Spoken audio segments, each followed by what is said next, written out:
Hello ये दोस्तों, video में बनाने के लिए तैयार हो गया हूँ। देखिए आज का अपडेट और कुछ एडिशनल बातें मैं इसमें बताऊँगा।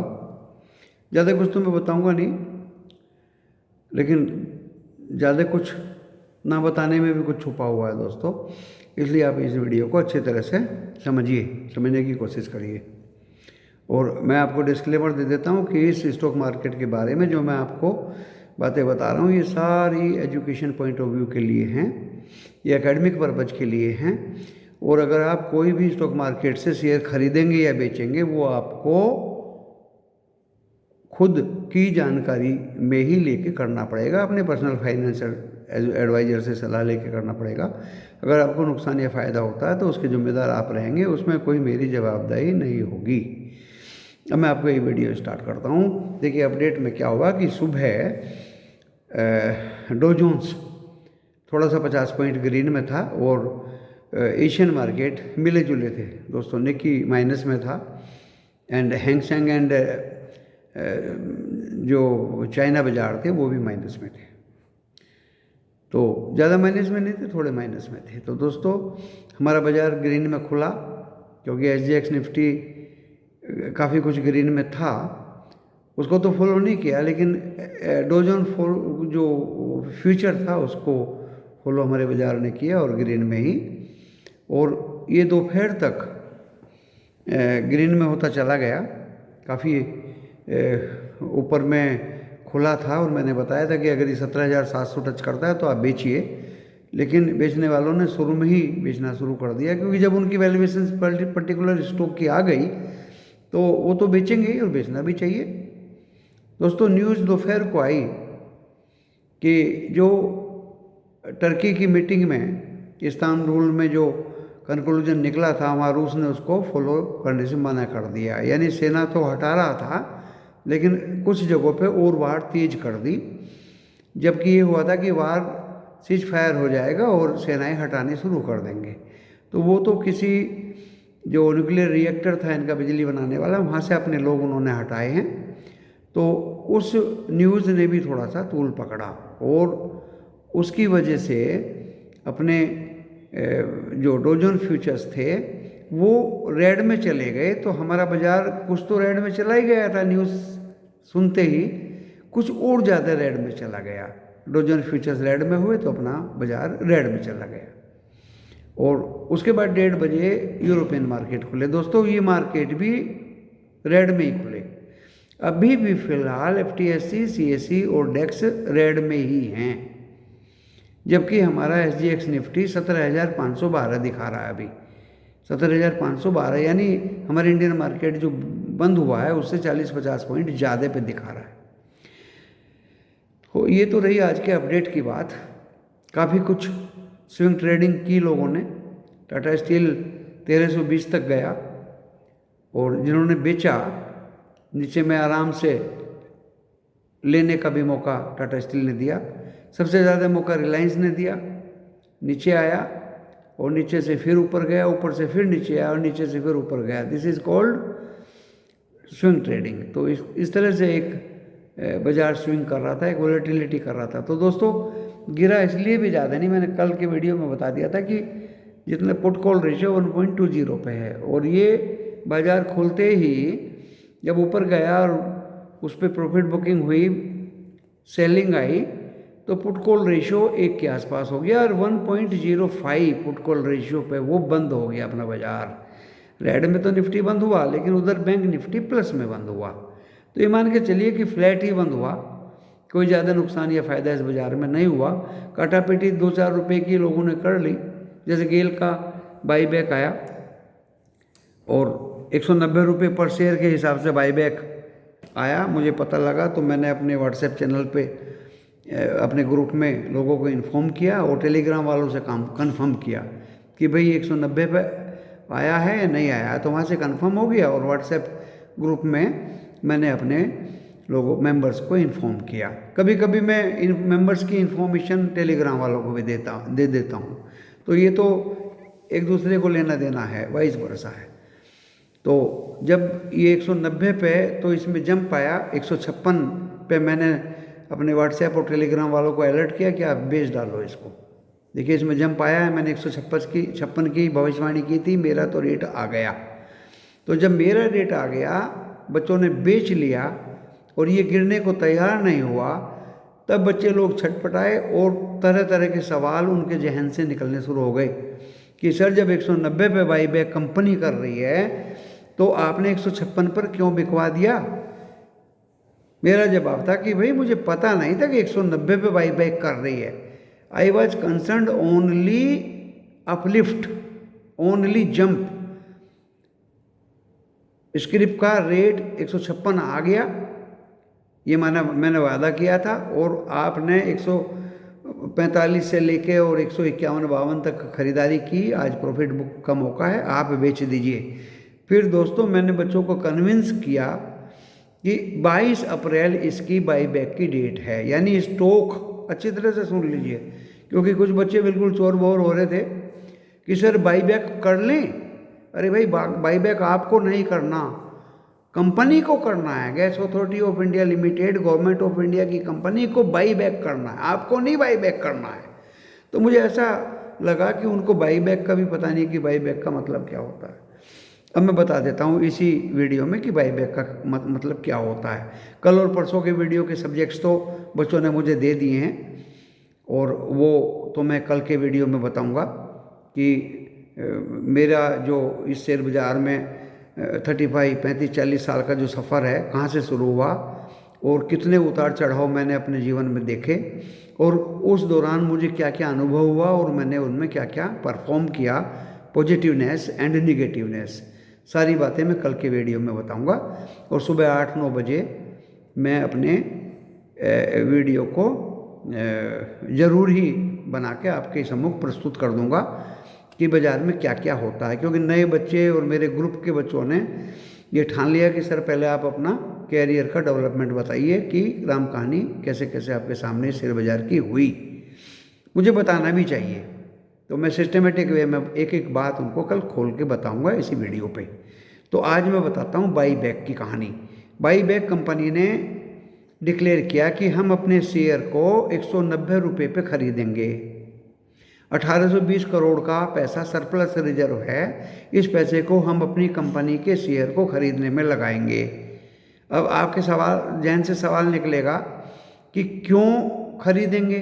क्योंकि गवर्नमेंट ऑफ इंडिया की company gas authority of India limited को अपने शेयर की वैल्यू कम लग रही है, लिस्टिंग वैल्यू कम लग रही है।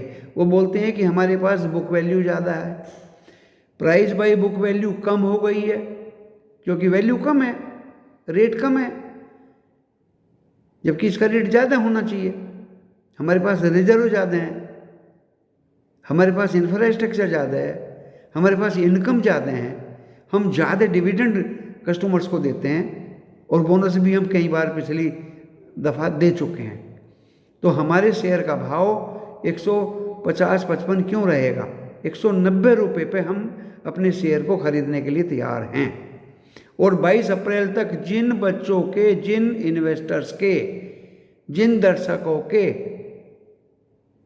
डीमेट में gas authority of India limited का स्टॉक होगा, गेल उसी को ही इनवाइट करेगी कि 22 अप्रैल तक आपके खाते में डीमेट में ये शेयर था, इसलिए आप जब भी बाईबैक करेगी, इसलिए आप 22 तारीख के बाद जब भी बाईबैक करेगी आप इसको बाईबैक में दे सकते हैं। इसका ये मतलब होता है 22 अप्रैल इसकी लास्ट रिकॉर्डिंग डेट है। उस दिन आपके अगर ये डीमेट में हुआ, आपने अगर ये 18 तारीख को ख़रीदा या 19 अप्रैल को ख़रीदा और 22 अप्रैल को आपके डीमेट अकाउंट में ये share secretary of the company को पाया गया, क्योंकि सभी कंपनियों का एक सेक्रेटरी होता है, कंपनी सेक्रेटरी बोलते हैं उसको। तो उसकी रिकॉर्ड डेट में अगर आप आ गए तो आपको इनवाइट किया जाएगा कि आप अपने शेयर कंपनी को बाई बैक में दे सकते हैं। तो आप जब बाई बैक में कंपनी को शेयर देंगे, दूसरा सवाल कि सारे शेयर जितने भी आपने दिए कंपनी को, क्या वो कंपनी रेडी टू बाई, सारे शेयर खरीदने को तैयार है? दोस्तों उसका रेशो कंपनी बाद में डिक्लेयर करेगी कैलकुलेशन करके कि 1820 करोड़ में रिटेल इन्वेस्टर्स के कितने शेयर खरीदें और जो अपने म्यूचुअल फंड्स हैं उनके कितने खरीदें, जो NII हैं उनके कितने शेयर खरीदें, वो रेशो बाद में डिक्लेयर करेगी। जैसे TCS ने किया था, रिटेल को 14% शेयर बाईबैक की अनुमति TCS ने दी थी 4500 रुपये पे, और बड़े बड़े लोगों को 7% की अनुमति दी थी कि आपके पास जो शेयर्स हैं only company is ready to buy 7% shares. तो अब ये रेशो गेल का क्या होगा, ये डिपेंड करेगा कि कितनी इक्विटी पब्लिक के पास है शेयर होल्डिंग की 22 तारीख को, और कितनी इक्विटी एंकोर या म्यूचुअल फंड्स के पास है, या कितनी इक्विटी NII के पास है। उसके कैलकुलेशन करके उनको वो 1820 करोड़ रुपये को डिसबर्स करके बताया जाएगा कि अगर आपके पास 100 शेयर हैं gas authority of India limited के 22 अप्रैल के दिन, तो आपके एग्जाम्पल दे रहा हूँ, तो आपके 100 में से 20 शेयर कंपनी 190 के रेट पे लेने को तैयार रहेगी, यानी 20% जो आपकी इक्विटी, आपके पास जो शेयर होल्डिंग है, तो सारे शेयर्स भी ले सकती है, 20 शेयर भी ले सकती है, 50 शेयर भी ले सकती है। ये रेशो अभी तो डिस्क्लोज शायद नहीं हुआ है जहाँ तक मेरी जानकारी है। तो दोस्तों नंबर 3 बात, 22 अप्रैल अभी दूर है, शेयर में उतार चढ़ाव आएगा। बच्चे आज झटपटा रहे थे, मैंने टेलीग्राम वालों को भी रोका, इस वीडियो के कमेंट्स में भी बच्चे झटपटा रहे थे, उनको भी रोका, वेट। मेरे व्हाट्सएप चैनल वालों को भी मैंने रोका कि इंतज़ार करो भाई, इतने उतावले मत हो। बच्चों ने बच्चों को भी रोका, अभी गुदगुदी कंट्रोल करना भाई, जब आपको बोला जा रहा है इंतजार करो। तो दोस्तों 22 अप्रैल तक gas authority of India limited का शेयर, ऐसा नहीं कि ये इंक्रीजिंग बढ़ता ही चला जाएगा वी शेप में, इसको बढ़ना होता तो आज ही भागता ऊपर। और तब तक क्या अंतर्राष्ट्रीय स्तर पर नेगेटिव न्यूज आ जाए, क्या हमारे राष्ट्रीय स्तर पर नेगेटिव न्यूज आ जाए, क्या इसका रेशियो निकल के आए, क्या कंपनी की पॉलिसी में कुछ बदलाव आए, क्योंकि सारे राइट्स तो कंपनी को ही होते हैं। तो दोस्तों अगर अंतर्राष्ट्रीय न्यूज में कोई ज़्यादा बड़ी नेगेटिव न्यूज आ गई तो ये 140-42 भी हो सकता है। ये मैं उस बच्चे का जवाब दे रहा हूँ, सर सारा पैसा आज ही लगा दूं, मैंने कि थोड़ा इंतजार कर, तसल्ली रख, सब्र रख। दूसरा, अगर राष्ट्रीय स्तर पर कोई न्यूज आ गई तो ये फिर 150 के नीचे आ सकता है। और अगर रेशियो कुछ gas authority of India limited का रिटेल के और बिग गाइज के लिए डिफरेंट हुआ तो भी ये शेयर की वैल्यू पे फर्क सीधा पड़ता है। ये 100% श्योर नहीं है कि आपके 100% शेयर 190 के रेट पे कंपनी खरीदेगी ही खरीदेगी। अगर ऐसा होता तो कंपनी का तो शेयर आज ही दौड़ता, आज ही भागता। तो दोस्तों आप इंतज़ार कर लीजिए, अंतर्राष्ट्रीय न्यूज अगर कुछ गड़बड़ हुई तो ये फिर से 140-42 पे भी आ सकता है।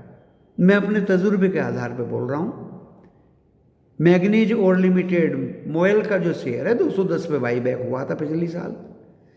दोस्तों अभी भी शायद 180 के नीचे घूम रहा है और 160 के नीचे भी चला गया था बाईबैक से पहले, यानी 50 रुपये का डिफरेंस। तो ये भी 140 और 50 के बीच में आ सकता है। और बाईबैक उसको कहते हैं कि कंपनी करती है, आप नहीं करते। आप शेयर, आपके डीमेट में, पोर्टफोलियो में जितने share gas authority of India limited के 22 अप्रैल तक होंगे, आपने 18 को खरीदे हैं, 19 को खरीदे, लेकिन 22 को होने चाहिए, 22 अप्रैल को होने चाहिए, तब आपको इसका राइट मिलेगा कि आप बाईबैक में सबमिट कर सकते हैं, दे सकते हैं, हैंड ओवर कर सकते हैं कंपनी को। और कंपनी उनमें से जितने लेने होगी वो शेयर 190 रेट पे ले लेगी और बाकी आपको रिफंड कर देगी। This is the system of by back. तो ये तो मैंने आज आपको एक छोटा सा लेसन सिखाया, कल भी सिखाऊंगा और परसों भी मुझे बच्चों ने कुछ बिजी कर दिया है कि जो कंपनी 25% सेल ज़्यादा दिखाएंगी या 25% प्रॉफिट ज़्यादा दिखाएंगी, उनकी ज़रा आप एक लिस्ट बना के प्रस्तुत कर दीजिए। बाकी शॉर्ट आउट करना हमारा काम है। बच्चों, मैं हर तरह से, हर कॉर्नर से आपकी मदद करूँगा, आपको फंसने नहीं दूंगा। कोशिश तो यही कर रहा हूँ कि बाज़ार में ना फंसने दूँ। कुछ बच्चे तो निकल भी गए हैं जिनकी पीएल जो है वो रेड ही दिखाई दे रही थी, छोटे छोटे प्रॉफिट लेके। अब मैंने कुछ बच्चों पे ज़्यादा ध्यान दिया है, उनको आश्वासन दिया है कि मैं ये आश्वासन देता हूँ कि पर्टिकुलरली जो बच्चे की ज़्यादा रेड पीएल है उसको मैं पर्सनली गाइड करूँ कि आप ये खरीदो इस रेट पे, अब समय आ गया है ये बेचो इस रेट पे। मैंने आज भी टाटा स्टील दोस्तों बेचा और मैंने नीचे में बड़े आराम से ले लिया। मैंने आज विनाइल केमिकल बेचा लेकिन डिलीवरी चली गई दोस्तों। मैं जो बेचता हूँ वो ऑर्डर अपने व्हाट्सएप पे पेस्ट कर देता हूँ, ग्रुप में पेस्ट कर देता हूँ, और जितने में मैंने बेचा है उससे नीचे जब आया ही नहीं तो डिलीवरी तो जाएगी। लेकिन सारा माल नहीं बेचा, थोड़ा सा बेचा था, थोड़ा मैंने ऊपर में लगाया था 269 पे, वो नहीं बिका। तो दोस्तों ये मैंने सीखा कि अगर डिलीवरी चली गई तो जाने दो, क्योंकि मेरा तो नीचे का ही खरीदा हुआ है, 2-3 बार तो काटा पीटी कर ली, कब तक उससे प्रॉफिट लोगे। बाकी हैं, बाकी को फिर देखेंगे। टाटा मेटेलिक डेफिनेटली मैं बाई करूंगा मंडे को दोस्तों, आपको पहले ही बता रहा हूँ 770 रुपये में, 25 तो मेरे पास हैं। अब अच्छी तरह सुन लीजिए इस मेरे वीडियो को। स्टॉक मार्केट इंडिया का ऊपर भागने ही वाला है, बढ़ने ही वाला है दोस्तों, नीचे गिरने वाला नहीं है, ये मैं आपको बता देता हूँ। आज मंथली एक्सपायरी थी, वीकली एक्सपायरी थी, बाजार में एकोमुलेशन देखता रहा मैं सारे दिन, 100 पॉइंट से कम के अंदर ही उसका एकोमुलेशन होता रहा। इसलिए निफ्टी बैंक ग्रीन और अपना निफ्टी 50 रेड, क्योंकि लास्ट में फिर डो जोन ग्रीन में हो गया था, तो अपने निफ्टी 50 ने फिर ग्रीन में जाने की कोशिश की, लेकिन वो नहीं जा पाया, तो फ्लैट ही बंद हुआ दोस्तों, ना ज़्यादा ऊपर हुआ ना ज़्यादा नीचे। पुट कॉल रेशियो 1.04 दिखा रहा है, यानी पुट और कॉल वाले दोनों योद्धा, दोनों लड़ाके बराबर संख्या में हैं। लेकिन ये मेरी पूरी की पूरी सच्ची भविष्यवाणी है कि ये मंडे को जंप दिखाएगा और 17,600 तो एक बार टच करेगा ही करेगा पक्का, और उसके बाद ये 17,750, और जैसे ही ये 17,800 काटता है तो दोस्तों 18,000 की जय जल्दी ही बुलने वाली है अगले हफ्ते में, अगर अंतर्राष्ट्रीय लेवल पे कोई खबर गलत ना आई हो तो। क्योंकि अभी तो क्रूड भी थोड़ा डाउन दिखाई दिया है इवनिंग में, और जो यूक्रेन रशिया का वार है, कुछ सैनिक तो हटते हुए मैंने देखे हैं न्यूक्लियर पावर प्लांट से, और दोनों में अगर सुलह हो गई तो डेफिनेटली ये 18,000 और कुछ पिछला जो अपना रिकॉर्ड था उससे भी ऊपर जाएगा, क्योंकि रिजल्ट सीजन भी शुरू हो जाएगा। 13 तारीख शायद इन्फोसिस की डेट मैंने सुनी है कि उसका रिजल्ट आ रहा है, अच्छा ही आएगा दोस्तों। मैंने जो 10-11 स्टॉक आपको बताए थे उनमें इन्फोसिस का भी नाम था। तो आप इस वीडियो की एक एक बात को ध्यान रखना। भविष्यवाणी मंडे की मेरी यही है कि आप इस बाजार में अब अप्रैल के मंथ में जो कमाना है कमा लीजिए। जैसे ही किसी स्टॉक में स्पर्ट आएगा वो आपके खरीदने के लिए नहीं होगा दोस्तों, वो आपके बेचने के लिए होगा। उसको तुरंत बेची मारो और पॉकेट में मूड़ी रखो। मैं यूट्यूबर से थोड़ा डिफरेंट हूँ। जब भी कोई खुशी वाली खबर आए, जब भी कोई अच्छी खबर आए, जब भी कोई शेयर भागने की खबर आए तो दोस्तों उसको बेची मारो। और जब भी कोई रेड की खबर आए, आईटी की खबर आए, तो उस स्टॉक को नीचे में खरीद डालो, जैसे हीरो मोटोकॉर्प में हुआ। तो दोस्तों ये मेरी स्ट्रेटजी है। मैं कम पे पकड़ता हूँ स्टॉक को, मैं नीचे में पकड़ता हूँ, बशर्ते कि उसका डाटा ठीक हो, फंडामेंटल्स मजबूत हों। बहुत शेयर ऐसे हैं जिनके फंडामेंटल मजबूत हैं। टाटा मेटेलिक के फंडामेंटल कमज़ोर नहीं है दोस्तों, मजबूत हैं। याद तो मुझे इस समय नहीं आ रहा है, और भी 2, 3, 4, 5 स्टॉक थे जिनके फंडामेंटल्स बहुत अच्छे हैं। रोज़ अपने वीडियो में नई नई बातें दे देता हूँ, इसलिए आप ज़रा गौर से मेरे वीडियो को सुना करें, कई बार सुना करें। आप मनी कंट्रोल या investing.in में शेयर होल्डिंग पैटर्न में जाइए। जिस कंपनी में पब्लिक की भागीदारी ज़्यादा हुई हो पिछले 1 साल में, उस स्टॉक से दूर रहिए। FII ने बेच दिया, DII ने 2% से आधा % कर दिया, FII ने 4% से 1% कर दिया, 3% बेच दिया। कुछ में तो प्रमोटर्स भी 50% से 2% बेच दिया, 48% रह गया। तो दोस्तों ये 2% और 3% और आधा % ये किसके गले में पड़ा, किसको बेच दिया? प्रमोटर भी बेच रहा है, FII भी बेच रहे हैं, DII भी बेच रहे हैं। कंपनी के भाव थे 838 रुपये, अभी आ गया है 534 रुपये। तो इक्विटी गई कहाँ?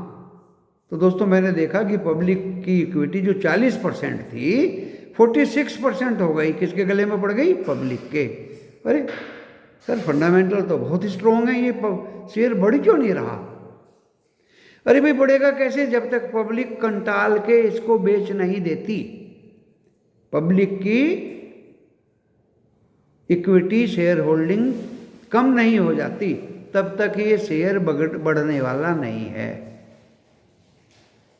पब्लिक जल्दी से बेचने वाली नहीं है, जो हार्ड अर्निंग मनी से शेयर को खरीदा है। और पब्लिक भी वो ऑर्डिनरी पब्लिक नहीं है, बहुत बच्चे लोग आ गए हैं बाजार में, हार्ड अर्निंग मनी लगा दिए, जल्दी से वो भी बेचने को तैयार नहीं है। तो शेयर की वैल्यू बहुत दिन से उसी रेट पे पड़ी हुई है। अरे सर ये तो बढ़ता ही नहीं है। भाई 10 रुपये आपको डिविडेंड दे रहा है, चुपचाप लेते रहो। जिस दिन स्पर्ट होगा उस दिन आप बेचने की सोचिए। और FII लौट के वापस आ रहे हैं, जो बेच के गए थे शायद वही स्टार्ट करें। कम में तो हम भी नहीं बेचेंगे, कम में आप नहीं बेचेंगे, हम भी नहीं बेचेंगे। FII इसी रेट पर खरीदेंगे जिस रेट पे हमने इसको खरीदा। और ये ऊपर जाएगा तब 10 रुपये हमें मिलेंगे तो हम जब बेचेंगे। ये हो रहा है दोस्तों बाजार में। अगर किसी अच्छी स्क्रिप्ट के शेयर होल्डिंग पैटर्न में पब्लिक की इक्विटी ज़्यादा हो गई हो तो भी वो स्टॉक जल्दी से बढ़ता नहीं है। यही हुआ ITC के साथ। सबने पब्लिक के गले में पहना दिया, सारे शेयर भागे FMCG के, ITC नहीं भागा। जबकि कंपनी पे डेप्ट भी नहीं है, कई कई तरह की बिजनेस हैं, डाइवर्सिफाइड है, बढ़िया डिविडेंड है, यील्ड बहुत अच्छी है, चल नहीं रहा साहब, कंटाल गए लोग। अब शायद ये 1 साल बाद थोड़ा बहुत 10, 20, 30 रुपये ऊपर चढ़ा है, और जैसे ही चढ़ा है फिर 10 रुपये की गिरावट आ जाती है। तो दोस्तों पब्लिक पार्टिसिपेशन जहाँ ज़्यादा हो जाता है वो शेयर भी बढ़ता नहीं है। आप लोग भी अपनी छुट्टियों को शनिवार इतवार को अच्छे स्टॉक ढूंढने में लगाइए, जिन स्टॉक्स में FII और पर्टिकुलरली FII का पार्टिसिपेशन बढ़ा हो। अभी तो बढ़ा नहीं होगा, अभी तो 2.5-3 करोड़ का माल बेच के ही गई है। आने वाले दिनों में बढ़ेगा तो हम इस नतीजे पे पहुँचे कि जिनकी सेल 25% बढ़ी है या प्रॉफिट 25% बढ़ेगा Q4 अप्रैल या मई तक और रिजल्ट्स आएंगे, उनमें दिवाली मनेगी। वो स्टॉक सॉर्ट आउट करना है। इतना इजी काम तो है नहीं दोस्तों, काम तो बहुत मुश्किल है, सरसरी नज़र से करना पड़ेगा। तब आपको वो एनालिसिस करके चिपकानी पड़ेगी, पेस्ट करनी पड़ेगी आपके सामने, आप उसको भी स्टडी करेंगे। कभी कभी बच्चे लोग भी गलती निकाल देते हैं, उसको फिर रीइवैल्यूएट किया जाएगा, तब उसको बाई करने की सोची जाएगी, क्योंकि मनी इन्वॉल्व है, ऐसी कोई थोड़ी चलती फिरते कहीं भी पैसा फेंक दें। तो दोस्तों अगले हफ्ते से ये बाज़ार को ऊपर भागने की संभावना मुझे लग रही है, और ये बाज़ार को अभी गिरने का मुझे दूर दूर तक कुछ नज़र नहीं आ रहा है। और आपके तगड़े लाभांश की कामना करते हुए मैं इस वीडियो को यहीं पे विराम देता हूँ। नमस्कार।